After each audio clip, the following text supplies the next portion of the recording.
Hey, it's me, Radisha again. So yesterday I was talking about the Home for the Holidays promotion, getting as many people and families into a new home for the holiday season, whichever holiday specify, and that I will host them a housewarming celebration within 30 days of closing on their home.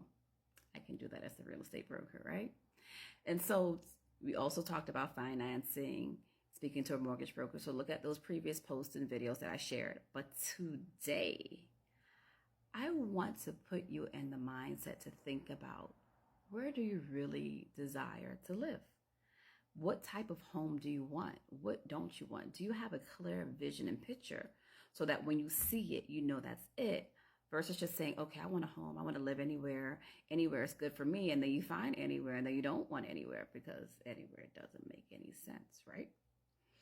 So I'll share an example of the lifestyle that I like to live with my son. So in searching for our new home, there are certain things that I love. I love quiet communities. I love gated communities because ain't nobody rolling up to my house without my permission. I like living around convenience. What do you like? Do you like living more in rural areas, closer to expressways, airports, shopping malls, your school, your work? I do not want to live too close to anywhere where I conduct business. That's a no for me. I don't care about being close to my son's school either. That doesn't make a difference for me. But for us, what is important is that home for us is a place where we get away from. Some people go on vacations to escape. We come home for that purpose. And so it's important for us to have a space that's our own. We have it set up nice. I'm very minimalistic. I like nice stuff, but simple things. I don't like a bunch of accessories around. I don't like neighbors close by. How much acreage do you need? What are you willing to invest to have the home the way that you want it to be? For me, my son, he really wants a home entertainment area, like with a movie theater, right? I don't care about that kind of stuff, but that's what he wants, okay? It's our home, right? I want a lovely kitchen because I love cooking and entertaining, but I also want an outdoor kitchen area. It's important to me that when I do host family and friends, that I have a nice setup for them. So to have a guest suite and maybe have one that's not in the house, that's on the property, so they can have their privacy and we can maintain our privacy while we're entertaining them, right? I don't care for the pools, but if I do get a pool, I want that one that has the transition like you're walking into the beach. I don't remember the name of it, but it's supposed to be a high-end thing, right?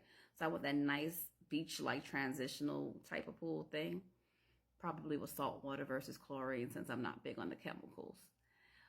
I would have a home office for myself and a nice family room.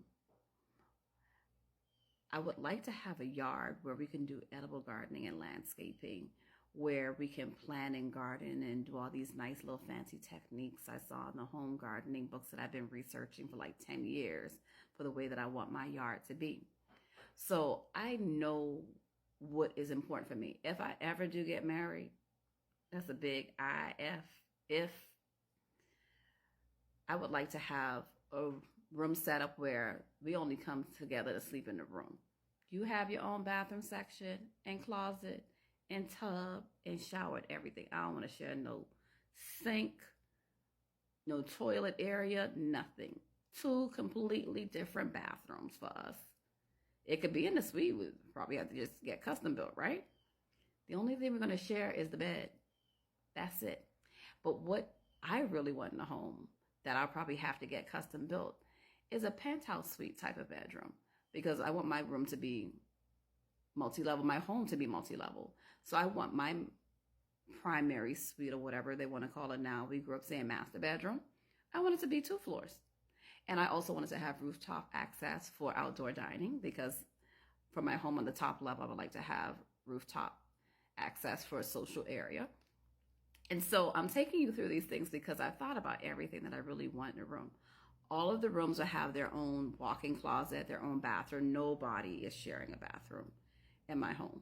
We're just not doing that at all. and leave it up to me. I'll have laundry on both floors, second floor and the first floor, so that we don't really have to lug things up and down because there'll be a bedroom or two downstairs. So I'm thinking of convenience, but then I'm also thinking of high-end finishes for the kitchen, right? You know that I have a background in the food industry, a professional background in that. So I'm thinking I want a mix between professional grade stuff for the kitchen, but then still having like a homely feel, not everything feeling industrial, commercial. And there's other stuff, but it's stuff for me to know about my home, right? Not anybody else. And so I want you to start thinking about what is it that you truly want in a home, and what can you get for what it is that you can afford. You might not be able to get everything that you want in the beginning, but you can start working towards it. Or does that home have the potential and the ability to be able to get those things later on? Can you add them to the home? Can you add on to the home? What is it that you can do? And even if, do you think that it's even important to have all of that right now? Because you can start off with a certain type of home and then use the property as a rental property later, an investment property later, and get another home, or sell it and get a new one. You don't have to have everything the first time that you move into your house. It's just like, you probably in your single time, you had a 1-bedroom apartment, right? Added to the family, 2-bedroom, 3-bedroom, whatever. When you purchase a home, it's not like the final thing. It's not like you can't sell it again or do something else with it, So I want you to start thinking about what is it that you want. For us and our household, the weekend is important. From Friday evening to Saturday evening, all we do is eat, sleep, repeat, and whatever else it is that we want to do. So being able to relax at home is very, very important. Being able to have privacy at home, even amongst ourselves, is very important. So I know I like the bedrooms to be split. I don't want my son's bedroom right next to my bedroom. I don't want anybody's bedroom right next to my bedroom, to be honest. And so understanding even the type of layout that you have. Do you want the master bedroom to be downstairs, or the primary bedroom to be downstairs or upstairs, Just start going through this. Start writing down the things that are truly important and those things that aren't important. Going into a home and looking at it and seeing you don't like the paint, that don't mean nothing. You could paint it. Get some cans of paint and paint it. That is not a deal breaker because it got ugly paint. It's not a deal breaker because the grass is brown. You could water it. You could add new grass.